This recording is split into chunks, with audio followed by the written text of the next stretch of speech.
Hey guys, welcome back. Today we are going to play a game called Dagon. This is just a continuation of our Cthulhu week and everything that is Eldritch horror stuff. So, this game looks awesome. It's like a free little thing to play. I figured why not? Let's check it out. Dagon is a faithful interactive adaptation of H.P. Lovecraft's work focused on story and atmosphere. You will not find difficult choices, action sequences, or inventory management here. The movement is limited to progressing throughout locations along with the plot. I am writing this under an appreciable mental strain, since by tonight I shall be no more. Nice. Penniless, and at the end of my supply of the drug which alone makes life endurable, I can bear the torture no longer, and shall cast myself from this garret window into the squalid street below. Let's think about this, man. We don't want to do that, do we? Do not think from my slavery to morphine that I am a weakling or a degenerate. When you have read these hastily scrawled pages, you may guess, though never fully realize, why it is that I must have forgetfulness or death.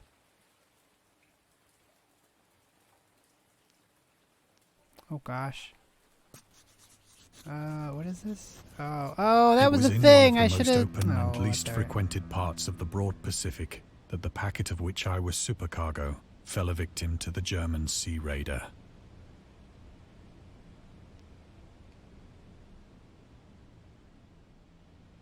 Oh, I know this is in VR as well. This would probably be fantastic in VR.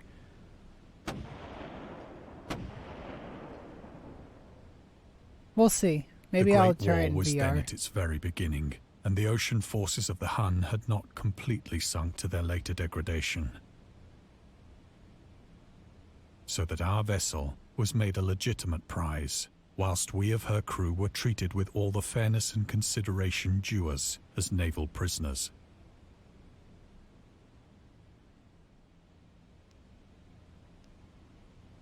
Are there other things? It did say things would be hidden. Alright, well. Go from there. So liberal, indeed, was the discipline of our captors, that 5 days after we were taken, I managed to escape alone in a small boat with water and provisions for a good length of time.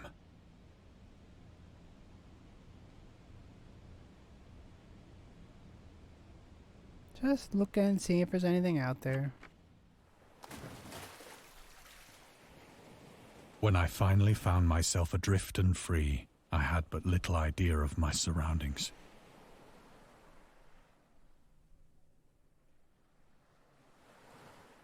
Oh gosh, Never a this is competent terrifying. navigator, I could only guess vaguely by the sun and stars that I was somewhat south of the equator.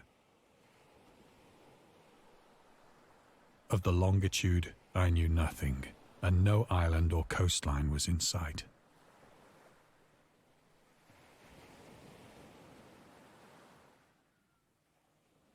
Please don't tell me like some things are gonna pop out of the...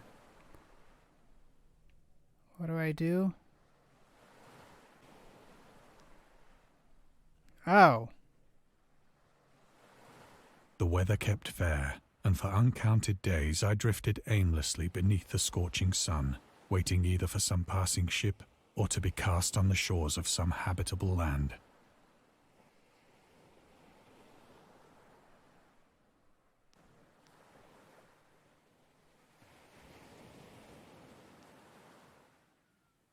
Guess I'll just But drink some neither water. ship nor land appeared, and I began to despair in my solitude upon the heaving vastness of unbroken blue.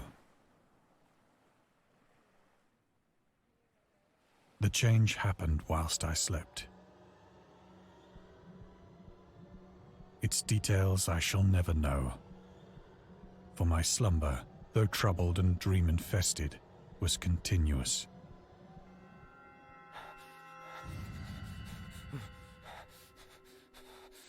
What the heck? Oh, creepy. When at last I awoke, it was to discover myself half sucked into a slimy expanse of hellish black mire, which extended about me in monotonous undulations as far as I could see, and in which my boat lay grounded some distance away. Though one might well imagine that my first sensation would be of wonder at so prodigious and unexpected a transformation of scenery, I was in reality more horrified than astonished. I would agree. For there was in the air gross. and in the rotting soil a sinister quality which chilled me to the very core. The region was putrid with the carcasses of decaying fish and of other less describable things which I saw protruding from the nasty mud of the unending plain. Perhaps I should not hope to convey in mere words the unutterable hideousness that can dwell in absolute silence and barren immensity. There was nothing within hearing and nothing in sight save a vast reach of black slime. Yet the very completeness of the stillness and the homogeneity of the landscape oppressed me with a nauseating fear. This is gross. Ew, look at that thing. Ugh. The sun was blazing down from a sky which seemed to me almost black in its cloudless cruelty, as though reflecting the inky marsh beneath my feet.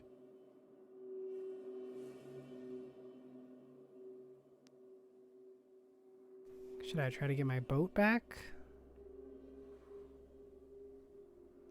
Ew, this is really well done. I like this. Ew, squish, squish, squish. Ew, As I gross. crawled into the stranded boat, I realized that only one theory could explain my position. Through some unprecedented volcanic upheaval, a portion of the ocean floor must have been thrown to the surface, exposing regions for which innumerable millions of years had lain hidden under unfathomable watery depths. So great was the extent of the new land which had risen beneath me that I could not detect the faintest noise of the surging ocean, straining my ears as I might. Nor were there any seafowl to prey upon the dead things.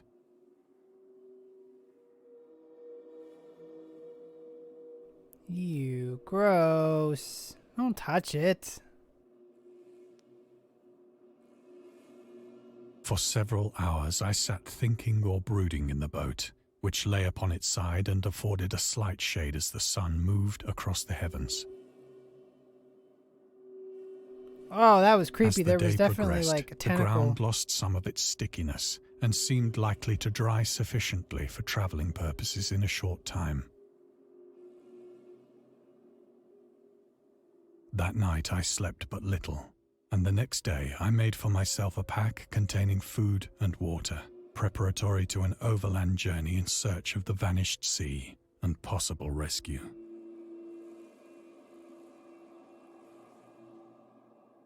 Oh, there is. It's right there. Ooh, gross.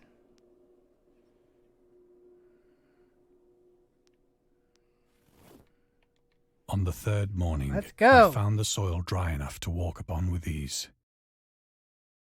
The odor of the fish was maddening, but I was too much concerned with graver things to mind so slight an evil, and set out boldly for an unknown goal. Let's do it.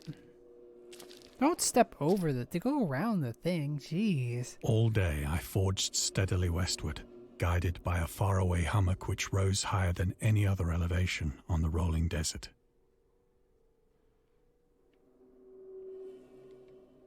Gross.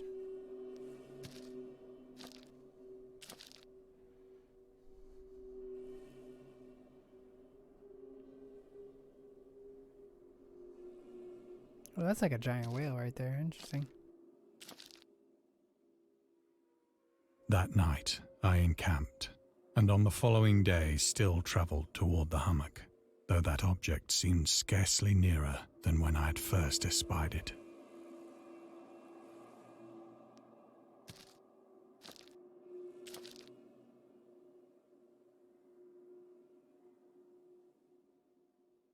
By the fourth evening, I attained the base of the mound which turned out to be much higher than it had appeared from a distance.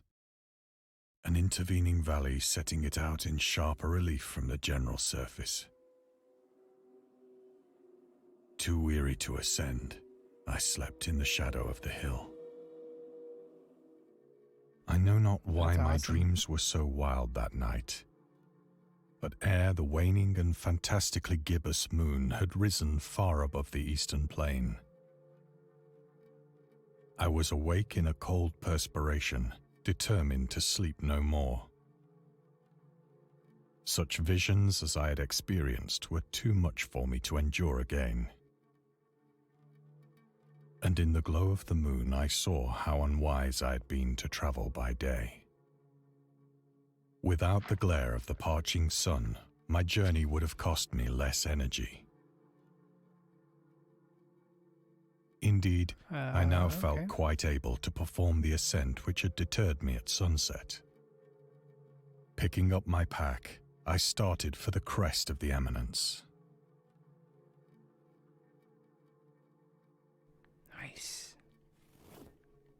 I have said that the unbroken monotony of the rolling plain was a source of vague horror to me. But I think my horror was greater when I gained the summit of the mound and looked down the other side into an immeasurable pit or canyon, whose black recesses the moon had not yet soared high enough to illumine.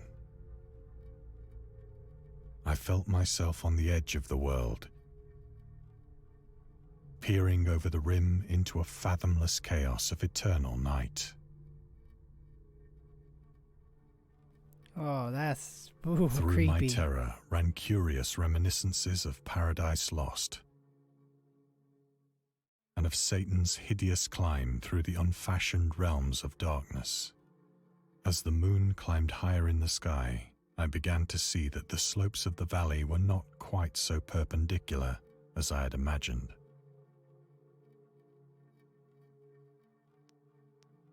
Oh, don't look down Ledges there. Ew. and outcroppings of rock afforded fairly easy footholds for a descent. Why are we going down there? Can we stay up here and camp on top of the mountain? Whilst after a drop of only a few hundred feet, the declivity became very gradual. I think this is a bad idea. I think I'd rather just stay up here.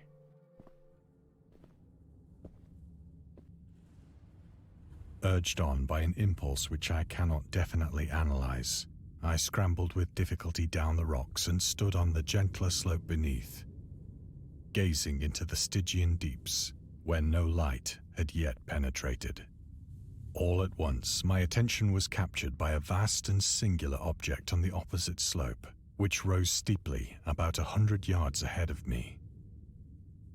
An object that gleamed whitely in the newly bestowed rays of the ascending moon. Oh, this is fantastic. That it was merely a gigantic piece of stone, I soon assured myself. But I was conscious of a distinct impression that its contour and position were not altogether the work of nature. A closer scrutiny filled me with sensations I cannot express.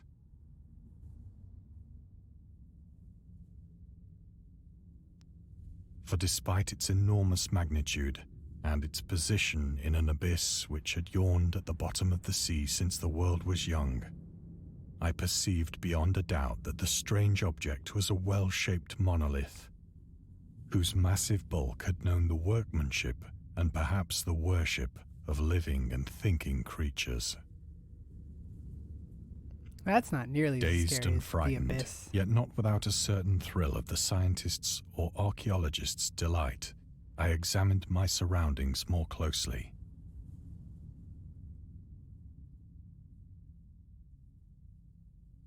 I'm looking real close.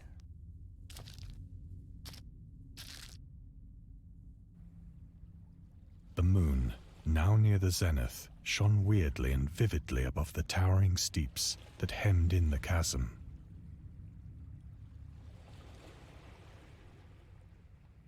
Interesting. and revealed the fact that a far-flung body of water flowed at the bottom, winding out of sight in both directions and almost lapping my feet as I stood on the slope. Across the Bad chasm, idea. the wavelets washed the base of the Cyclopean monolith, on whose surface I could now trace both inscriptions and crude sculptures.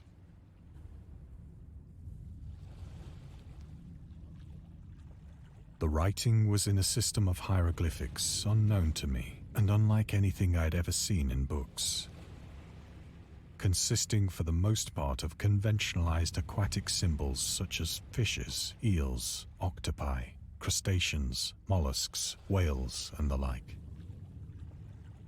Several characters obviously represented marine things which are unknown to the modern world. That's Cthulhu right there. But whose decomposing forms I had observed on the ocean-risen plain. It was the pictorial carving, however, that did most to hold me spellbound.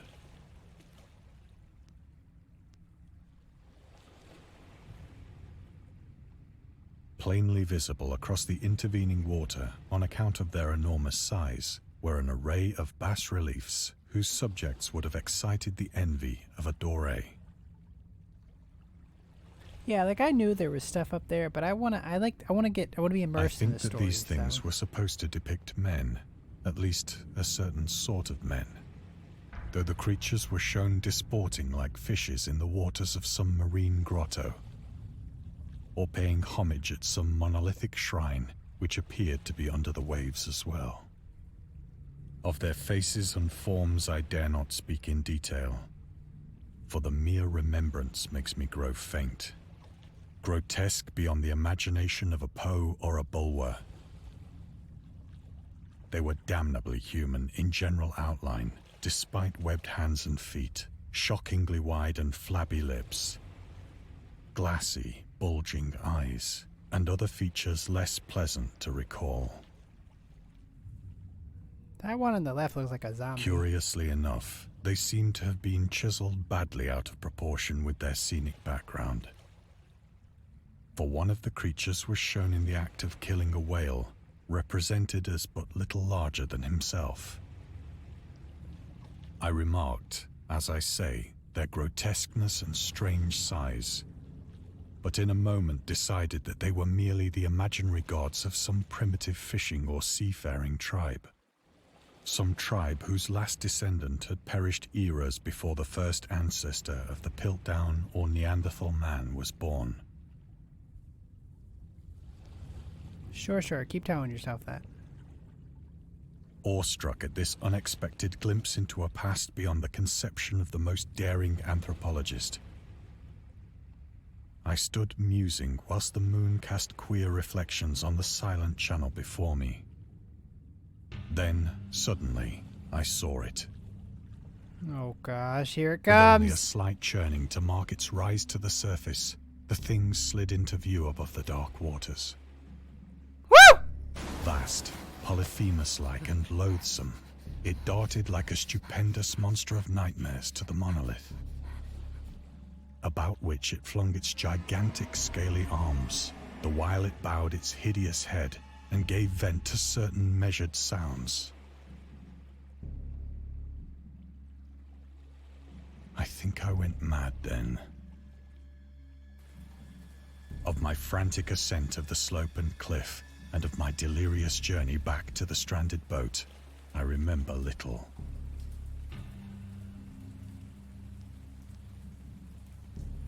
Can't look any other way. I believe I sang a great deal and laughed oddly when I was unable to sing.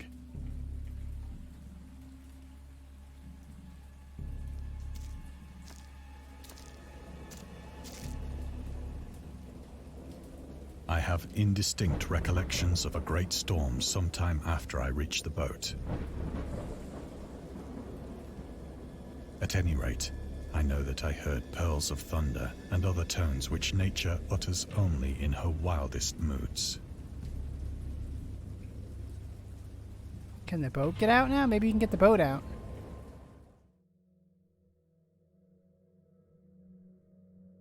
When I came out of the shadows, I was in a San Francisco hospital, brought thither by the captain of the American ship which had picked up my boat in mid-ocean. In my delirium, I had said much, but found that my words had been given scant attention. Of any land upheaval in the Pacific, my rescuers knew nothing.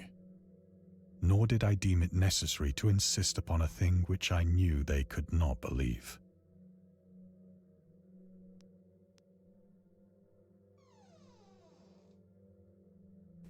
Ghosts? You have ghosts too? Once I sought out a celebrated ethnologist and amused him with peculiar questions regarding the ancient Philistine legend of Dagon, the fish god.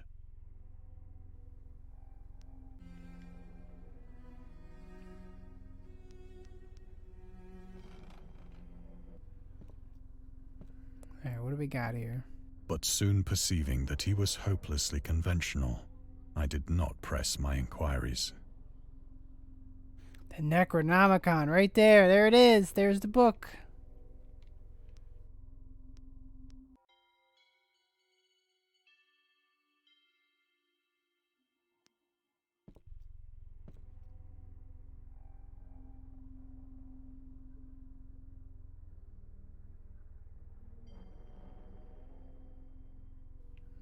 What am I supposed to be doing here?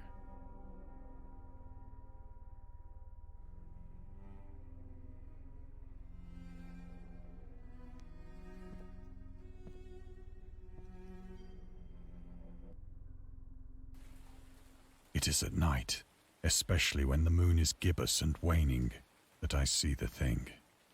I tried morphine, but the drug has given only transient surcease, and has drawn me into its clutches as a hopeless slave.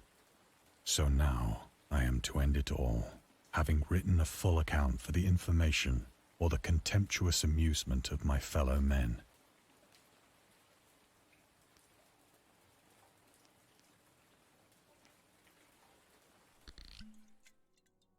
Often I ask myself if it could not all have been a pure phantasm, a mere freak of fever, as I lay sun-stricken and raving in the open boat after my escape from the German man-of-war. This I ask myself, but ever does there come before me a hideously vivid vision in reply.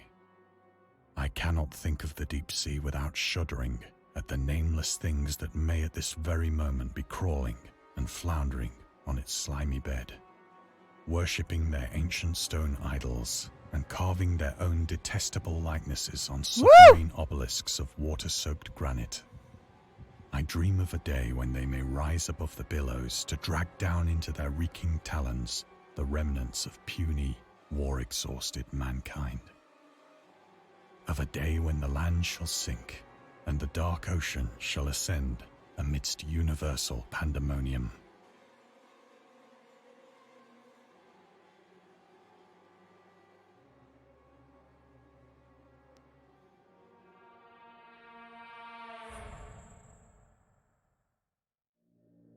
The end is near.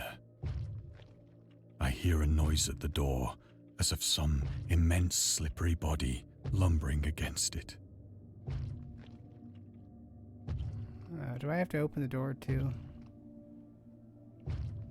I can't even get over there.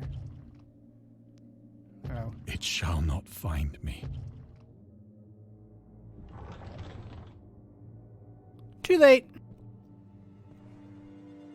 God, that hand!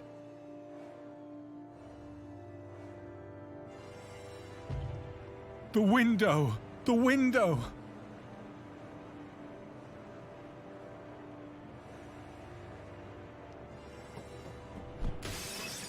Get out the window. Ah! Okay, let's be real here. That was fantastic. That was cool though. That to me was fantastic. Like, I'm not huge on horror games, but that was amazing. You're kind of just along for the story. It's like, boom, this is happening. Knock it out. It was good. That was good. I really do like that one. So after that, I'm gonna leave this one here. Thank you guys so much for watching. I hope you enjoyed everything. And I will see you guys in the next one. See ya!